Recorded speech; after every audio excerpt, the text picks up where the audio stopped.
For most of us, our relationship with animals involves the owning of a pet or two. So where do our pets come from? Of course, one of the most obvious ways animals serve man is as companions. For these pets, it starts with a breeder. Though not all breeders are considered professional. In fact, in this profession, just about anyone and everyone can be a breeder.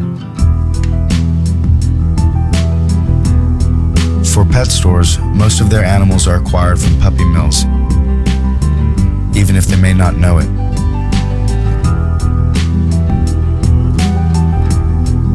Puppy mills are low-budget commercial enterprises that breed dogs for sale to pet shops and other buyers.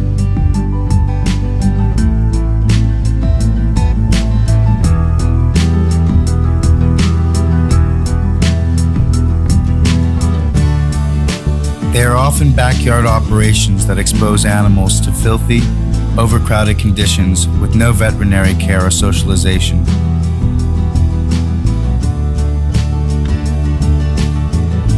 Dogs from puppy mills often exhibit physical and psychological problems as they grow up.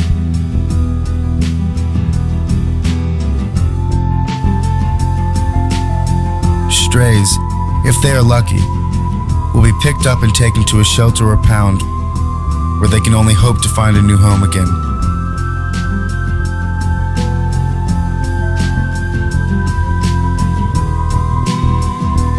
An estimated 25 million animals become homeless every year. And as many as 27% of purebred dogs are among the homeless.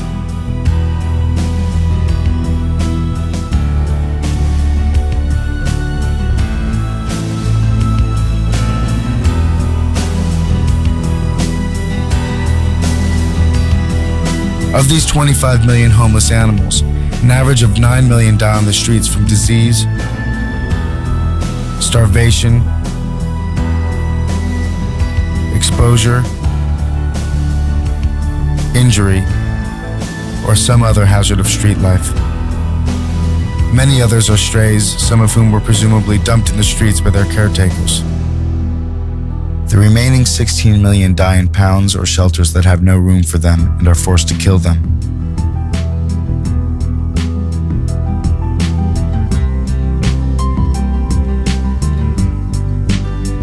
Sadly, on top of all this, almost 50% of the animals brought to shelters are turned in by their caretakers. Many people claim they don't visit shelters because it's depressing for them.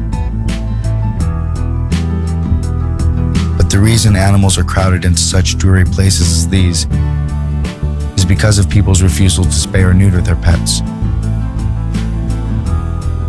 Several pet owners feel, particularly men for some reason, that neutering a pet emasculates the owner somehow. Or they may just want their children to someday experience the miracle of life, so to speak.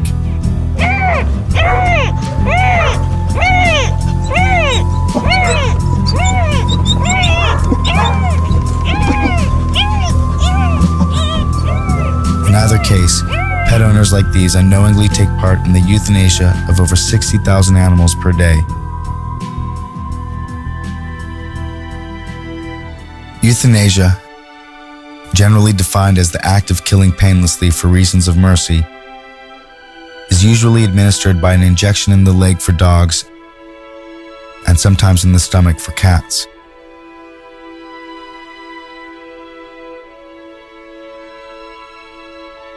It is a quick and painless procedure for the animals, and by far the most humane, but not always the most affordable.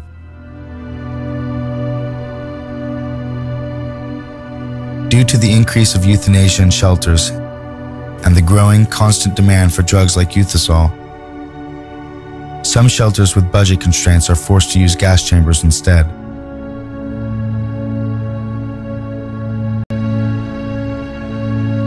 In a gas chamber, animals are packed very tightly and can take as long as 20 minutes to die.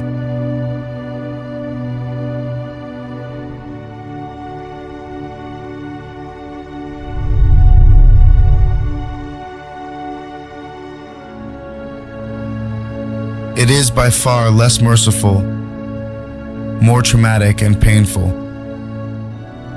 but the procedure is less expensive.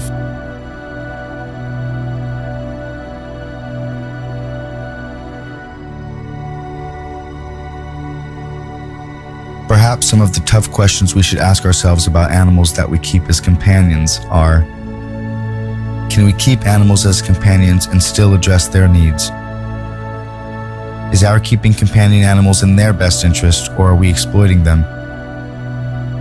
The answers to these questions may lie in the attitudes of the human caretakers and their abilities to provide suitable environments for companion animals.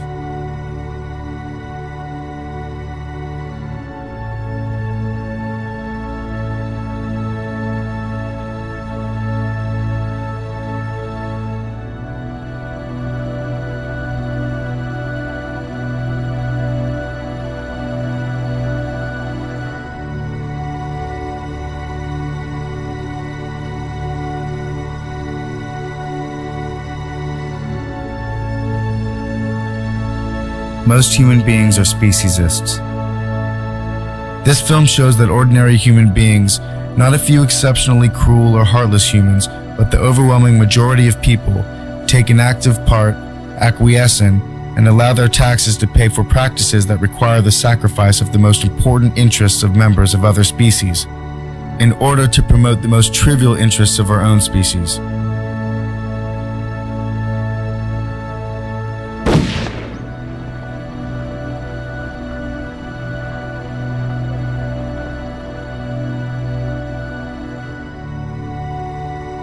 The hope for the animals of tomorrow is to be found in a human culture which learns to feel beyond itself.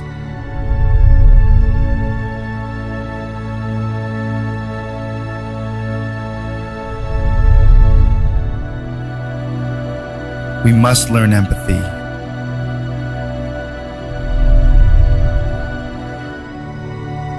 We must learn to see into the eyes of an animal and feel that their life has value because they are alive.